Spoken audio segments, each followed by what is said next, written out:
Buying homes with no deposit. Let's have a look.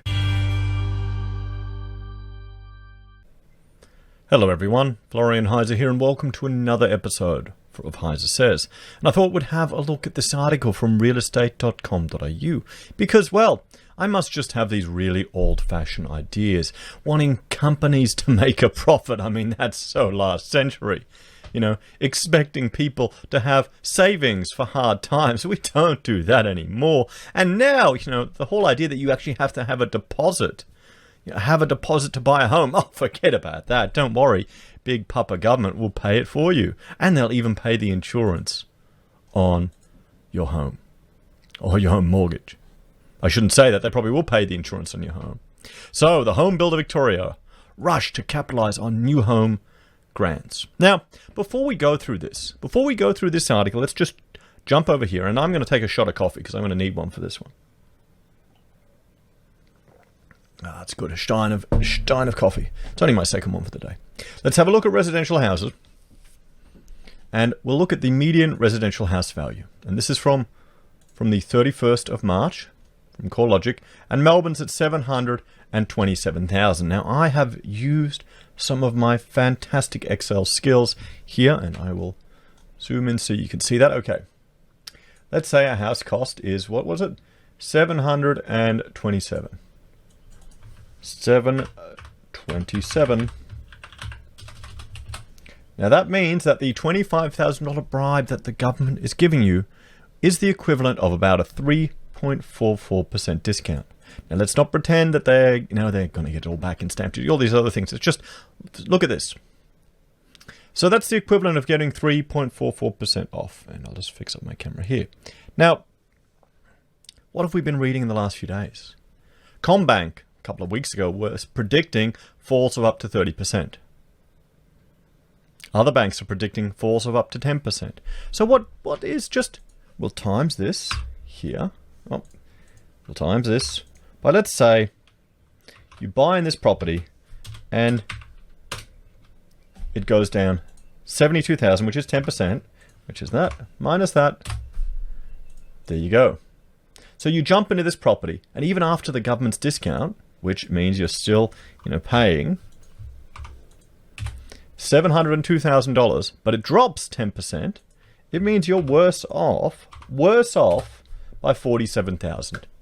Now, this is just a very simple example and just saying there's a 10% fall. If that were to change, if say that was to 0.5% fall in property, there you go. Oh, wait, 50% fall in property. Oops. Well, then you're buggered anyway, but 0.5% fall, you're still 11 grand off, worse off. And what is, if it just falls 3%, you're better off by $3,000. So, you can see here that if property moves, if property continues to decline, which people are predicting, which we're seeing more and more, this home builder grant isn't going to be enough to encourage people to jump in, or it's not going to be worth it. So there's a problem with rushing in. I can understand how it feels good. Psychologically, it feels good like you're getting free money. But there's also inherent risks involved. If there's an overheating in the market for new builds, that means the price is going to go up. People are going to start increasing their fees because there's going to be more cost with getting people to work on the projects, and some people just maybe don't want to give up too much of their luxury time or their me time or the time with their family. So that means the new builds will get more expensive. But it also means, as we're seeing in Western Australia, the existing buildings will become cheaper. So maybe it's smarter to just wait a little bit and see, and not jump in with virtually no deposit. I don't know. What do you think, guys? Let me know your opinions in the comments. Am I going off the rails there? Or does it seem like it's making sense? This is the problem. I'm not a Victorian politician, so my obsession with getting more stamp duty isn't as strong as it should be. So Victorians with virtually no savings are banking on government grants as house deposits in a rush to cash in on unprecedented home buyer support. You know what this reminds me of? This reminds me of over in America. Over in America, where they were pretty much letting anyone borrow to get into a house. Anyone borrow to get into a house. Anything. They'd give them any... the banks didn't care because there was no risk for them. And there you had the jingle mail. People could send the keys back and abandon their properties. Here you can't. You get stuck in a house like this, you could be stuck in negative equity for a huge portion of your life. When maybe waiting 6 months to a year might have made a world of difference. But what are you saying, Florian? Property always goes up. That's what all the people are telling us who've only ever lived during good times. Or the people who are so old they probably can't remember the bad times. A regional mortgage broker has revealed buyers with as little as $6,000 and some with $5,000 checks from their parents, but no savings on their own, are snapping up land in anticipation of the federal government's $25,000 home builder grant. Announced on June 4th, the grants are available to those building a home for less than $750,000 and with incomes below certain thresholds. They are also available for renovations between $150,000 and $750,000. And what scared me away from this was the directors not being responsible for trading one insolvent at the moment.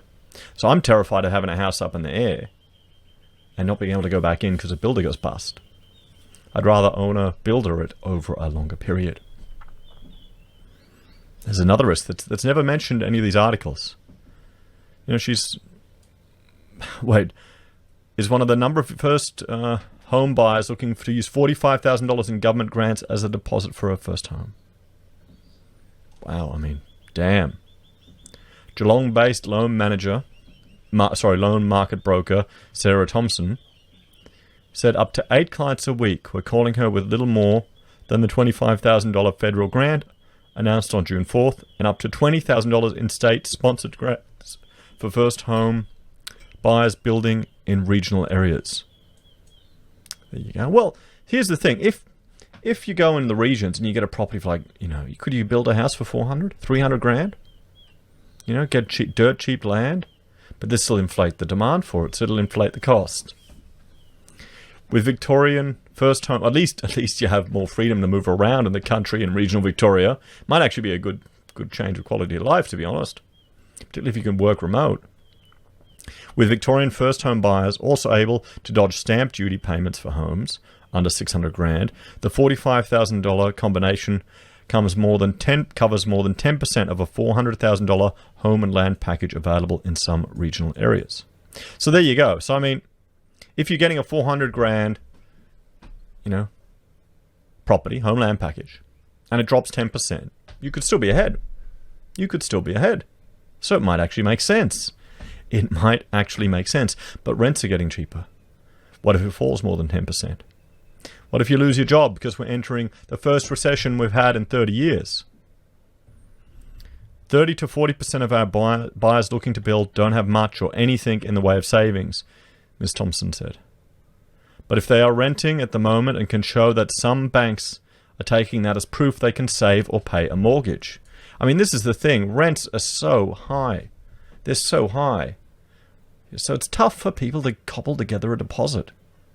It's not like it was in the past, everyone. It's not like it was in the past. We have people with no savings. People whose parents might give them $5,000. Kerr Lewis, nurse, Catalina Arnold was planning to spend her 30th birthday later this year in America, but after the pandemic ruined those plans, she used her $6,000 holiday fund as a deposit for a St. Leonard's block of land near the beach and hopes it to be her first home by February. Before the pandemic, my home plans were a long way off, she said. Well, here's the thing now. It's tough to do it by yourself at 30. It's a lot harder than if you're doing it in a couple. The day after it was announced, I started looking at display homes, and I made the offer for the land on June 10th. With government funding, Miss Arnold expects to have a 12% deposit for her home. Home building group Burbank's national head of residential housing, Lewis Sultan, said while Ballarat, Bendigo and Geelong have all been kicking along quite well, he believed few builders or lenders would accept the government grants as deposits. I'd be very, very surprised if they would take that into account, he said.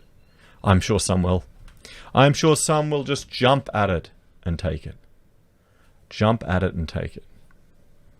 However, he said he had instead seen grants convincing buyers to upsize their home plans, in some instances adding another bedroom courtesy of the government. Adding another bedroom thanks to the government. I mean,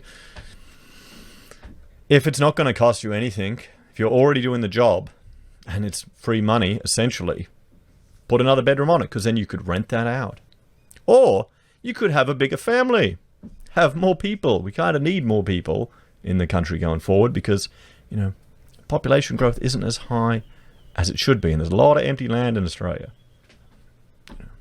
However, with some land being sold after the initial buyer lost their job due to the pandemic, Ms. Thompson has found sellers willing to accept deposits as low as $5,000 to $10,000. So there we have it, everyone. People jumping on board the bandwagon to buy houses, and house and land and property. And these are nice little. These are speckies. Okay, these are speckies. There's nothing at all special about these. Nothing. You may feel like your specky's special, guys. It's not. Mine isn't special. Oh, okay. Mine's a 100-year-old specky, but it's still a specky. Okay, it's still a speculator house. A kit plan, pretty much copy, paste, stick on a site, move little things around, done. You know, this is probably all FC or foam even around the edges. You know, you get a bit worried when you realize how these things are put together and what people pay for them. But 400,000 regional, you know, that's well below the median. Well below the median. You know, so say if we redid these figures here, if the house cost 400 grand, you know, the government alone is 6.25%. So you could be better off with a 3% fall, but if we hit a 10% fall, you're still 15 grand in the hole if you hadn't waited. What do you all think, everyone? Do you think it's good that people are rushing to buy these with virtually no deposit? Would you jump at the opportunity? Or do you think my suggestion of just being a little bit more patient, and not letting your emotions get control of you, not letting fear of missing out, FOMO, getting the upper hand? Or am I just too old, boring, and a stickler, needing a deposit for a home? What are you thinking there, Florian? That's just crazy. As always, please let me know your thoughts and opinions in the comments below. Please like, share, and subscribe to the channel. If you're a fan and want to support the content we create here, there are a few ways you can. You can join the channel on YouTube or Patreon. You can support us via our affiliate links at Amazon, eBay, Independent Reserve, or Kucoin. You can buy our merch from HeiseSays. You can use Gold Pass from the Perth Mint, or support us via PayPal. Thanks, everyone. Have a great day, and I'll see you in the next episode.